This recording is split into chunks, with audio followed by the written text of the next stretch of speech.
بسم اللہ الرحمن الرحیم۔ السلام علیکم۔ ایک دفعہ سلطان صلاح الدین ایوبی رحمۃ اللہ علیہ ایک مسجد کے پاس سے گزرے۔ وہ مسجد بہت ویران تھی۔ سلطان صلاح الدین ایوبی رحمۃ اللہ علیہ اس مسجد کے اندر داخل ہوئے، مسجد کے ساتھ میں بنے ہوئے کنویں میں سے وضو کیا اور عصر کی نماز ادا کرنے کے بعد مسجد کو پوری طرح دیکھا۔ مسجد بہت بڑی تھی اور اس کا صحن بھی بہت کھلا تھا، اور جب سلطان صلاح الدین ایوبی مسجد کے دروازے پر آئے تو دیکھا کہ مسجد کے ارد گرد بہت آبادی ہے، لیکن عصر کی نماز کا وقت تھا، ایک بھی نمازی اس مسجد میں نہیں تھا۔ حالانکہ اس مسجد کے حلیے کو دیکھ کر ایسا لگ رہا تھا کہ یہ مسجد سالوں سے ویران پڑی ہے اور اس میں کوئی قدم بھی نہیں رکھتا، کیونکہ اس مسجد میں نماز پڑھنے کے لیے ایک بھی نمازی نہیں تھا۔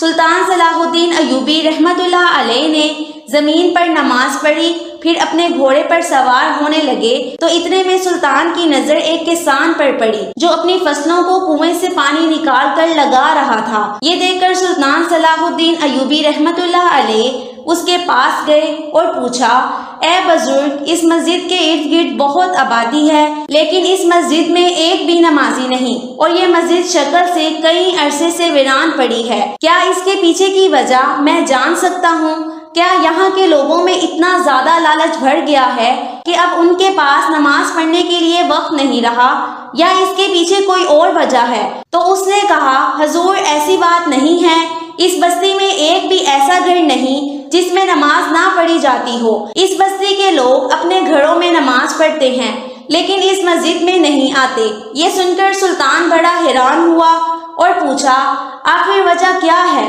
یہ مسجد کیوں ویران پڑی ہوئی ہے؟ تو اس نے کہا، سلطان معظم، کئی سال پہلے یہاں پر ایک بڑا حادثہ ہوا جس کی وجہ سے یہ مسجد ویران پڑی ہے۔ یہ سن کر سلطان سوچنے لگے کہ آخر مسجد میں ایسا کیا ہو سکتا ہے۔ تو اس نے کہا، سلطان معظم، جب یہ مسجد بنی تو ہمارے گاؤں کے لوگ بڑے ہی شوق سے مسجد میں نماز پڑھتے اور امام صاحب با جماعت نماز ادا کرنے کے بعد گاؤں والوں کو اسلام کی اچھی اچھی باتیں اور واقعات سناتے، اور اس کے علاوہ فجر کی نماز کے بعد ہماری بستی کے بچوں کو قرآن پاک کا سبق بھی دیتے۔ لیکن چند سال بعد ایک ایسا واقعہ پیش آیا جس نے تمام بستی والوں کو خوفزدہ کر دیا۔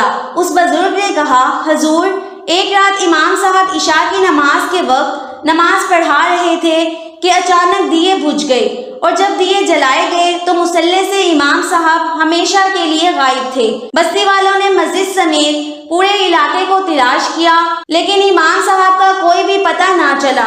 وقت گزرتا رہا لیکن امام صاحب کا کوئی پتہ نہ چلا۔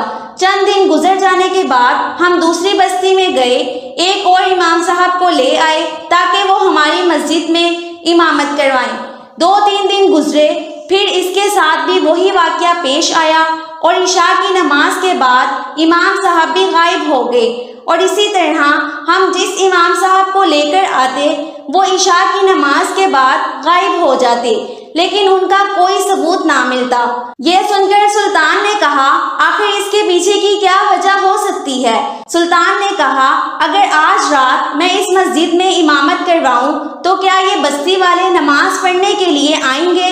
تو اس نے کہا، حضور، یہ سب کچھ جاننے کے بعد اگر آپ نماز ادا کروانا چاہتے ہیں تو بستی والے تجسس کے مارے ضرور آئیں گے۔ سلطان نے مغرب کی نماز ادا کی، اور نماز مغرب ادا کرتے وقت 2-4 نمازی موجود تھے، اور وہ سلطان کو نصیحت بھی کر رہے تھے کہ تم عشاء کی نماز ادا نہ کرواؤ، کیونکہ وہ گاؤں والے نہیں جانتے تھے کہ یہ امام سلطان صلاح الدین ایوبی ہے، کیونکہ سلطان صلاح الدین ایوبی رحمۃ اللہ علیہ نے بڑے بزرگ کو گاؤں والوں کو بتانے سے منع کر دیا تھا۔ جب عشاء کی نماز کا وقت ہوا تو گاؤں والے متجسس ہوئے کہ آخر پچھلے اتنے واقعات ہونے کے بعد کون سا ایسا نوجوان ہے جو اس طرح کا قدم اٹھانا چاہتا ہے۔ ساری مسجد بستی والوں سے بھر گئی۔ سلطان نے 2 رکعت نماز ادا کی، اور تیسری رکعت میں جاتے ہی دیے بجھ گئے اور اندھیرا چھا گیا۔ اندھیرا جب ختم ہوا تو سلطان بھی اپنی جگہ سے غائب تھے۔ تھوڑی دیر گزری، ساری بستی کے لوگ حیران و پریشان تھے کہ آخر اس مسافر کے ساتھ کیا ہوا۔ چند لمحوں کے بعد اچانک سلطان صلاح الدین ایوبی رحمۃ اللہ علیہ ایک دیوار میں بنے خفیہ دروازے سے باہر آئے اور اپنے ساتھ سلطان نے پکڑا ہوا تھا۔ سلطان اور اس آدمی کو دیکھ کر لوگ بڑے حیران پریشان ہوئے۔ سلطان نے کہا پریشان ہونے کی ضرورت نہیں، یہ عیسائی پادری ہے اور یہ گاؤں والوں کو ڈرانے کی غرض سے اس نے مسجد کے ساتھ میں ایک سرنگ بنا رکھی تھی اور یہ اسی خفیہ دروازے سے سرنگ میں داخل ہو جاتا اور عشاء کی نماز کے وقت اس کے چیلے اندھیرا کر دیتے اور امام صاحب کے منہ پر ہاتھ رکھ کر اس کو سرنگ میں لے جاتے اور قتل کر کے وہیں دفن کرتے تھے، اور اس خوف کی وجہ سے گاؤں والوں نے اس مسجد کو ویران چھوڑ دیا اور اس کا مقصد پورا ہو گیا۔ اس آدمی نے اس مسجد کے نیچے سرنگ میں اپنا ایک کلیسا بنا رکھا ہے اور اسی میں یہ عبادت کرتا ہے۔ یہ سن کر وہ گاؤں والے بڑے حیران ہو گئے، اور اس کے بعد سلطان صلاح الدین ایوبی رحمت اللہ علیہ نے اس آدمی یعنی پادری کا سر وہیں پر قلم کروا دیا اور ان گاؤں والوں کو اتنی بڑی مشکل سے نکال کر اس مسجد کو ہمیشہ ہمیشہ کے لیے سلطان صلاح الدین ایوبی رحمت اللہ علیہ نے آباد کر دیا۔